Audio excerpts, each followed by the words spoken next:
Good evening and thank you for joining us. I'm Mark Hanrahan. Whitney is off tonight. Let's get straight to it. We saw a dusting of snow this morning, but Tom is tracking some heavy snow for the mountains heading our way. Let's get straight to Chief Meteorologist Tom Sherry standing by in the Weather Center with more on that. Tom. It's a winter storm watch that's in effect for northeastern Washington and northern Idaho. Everywhere you see shaded in blue right there. That's tomorrow and Wednesday. Could see 3 to 6 inches of snowfall in the valleys, up to 13 inches of snow at the higher elevations in the mountains. Here in the Spokane area, we'll begin to see snow falling in our area right around 8 o'clock tonight. That's just the first little dusting, the first light round. The more significant snowfall will develop right around 5 a.m. Again, early Tuesday morning. Right now we're at 31 degrees. There's that little bit of snowfall that I was talking about. That is headed our way. And again, we'll see that in the Spokane area probably a little bit after 8 p.m. Again, not much in the way of snow expected from that, but more significant snowfall, as I mentioned before, coming up in the overnight hours.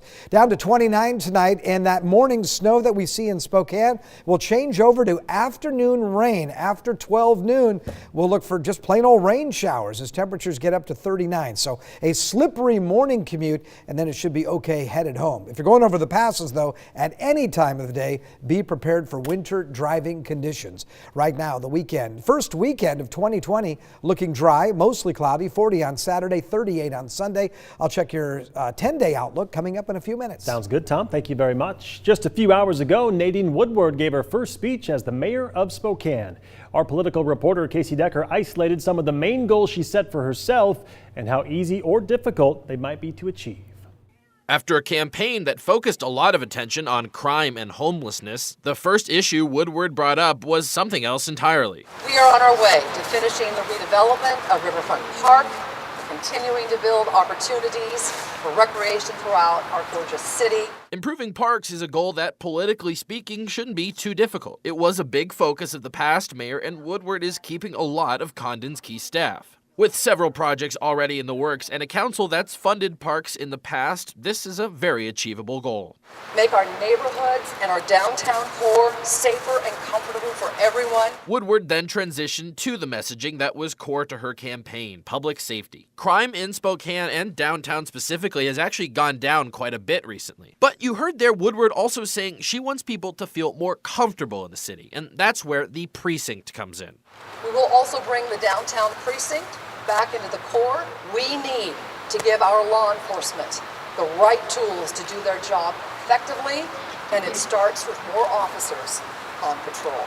A more visible precinct and taking officers out of cars and putting them on foot patrol are ideas Woodward has been working on throughout the transition. Multiple council members have also backed the proposal since before the campaign. That goal seems likely to be achievable very soon.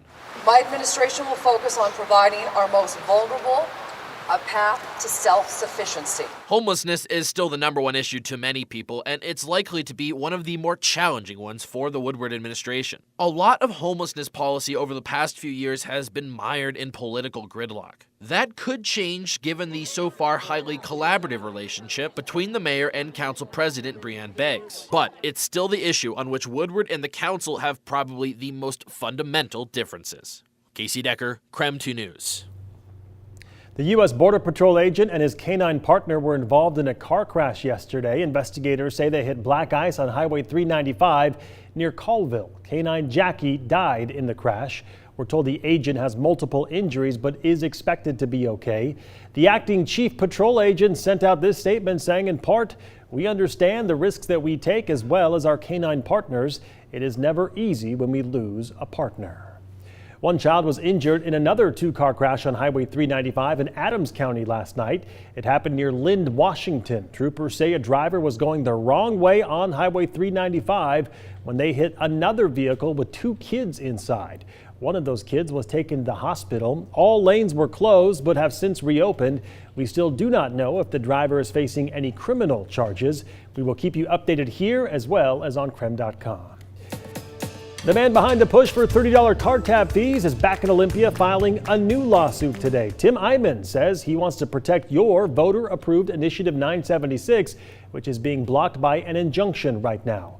Eyman's lawsuit is asking the judge to reconsider, claiming a conflict of interest with Attorney General Bob Ferguson's office. A memorial for a Pierce County deputy who was killed in the line of duty was held in Tacoma this afternoon. The funeral procession left Joint Base Lewis McChord at around 11:20 this morning and reached the Tacoma Dome, where the memorial began at around noon. 25-year-old Deputy Cooper Dyson was killed in a crash in Parkland back on December 21st while heading to a domestic violence call to help another deputy. Dyson leaves behind his wife, Brittany, and a 2-year-old child. Brittany is currently pregnant with their second child. Cooper loved to be counted on, and he loved helping those that needed help. And once he would get home each morning, he'd take his boots off, and he put the same dedication into being the best husband and father he could be. And as I reflect on my relationship with Cooper, I find that I have learned more from him as a friend than I ever could have taught him as a deputy. And I will honor my friend each day by doing what he loved most, catching bad guys and reminding Luke and his baby girl as they grow up just how incredible of a father and a friend he was. Dyson's family says he truly loved his job as a deputy. He was a member of the Coast Guard before he started his career in law enforcement. An update now on 2 missing children out of Idaho. Authorities say they have made no progress in finding the children despite hundreds of tips. 8 officers with the Rexburg Police Department are following leads from across the country in their search for 7-year-old Joshua Vallow and 17-year-old Tylee Ryan. The children have not been seen since September. The children's parents issued a statement through their attorney saying they love their son and their daughter and look forward to addressing allegations once they have moved beyond speculation and rumor, they said. The couple married in recent months after their spouses died under unusual circumstances earlier this year.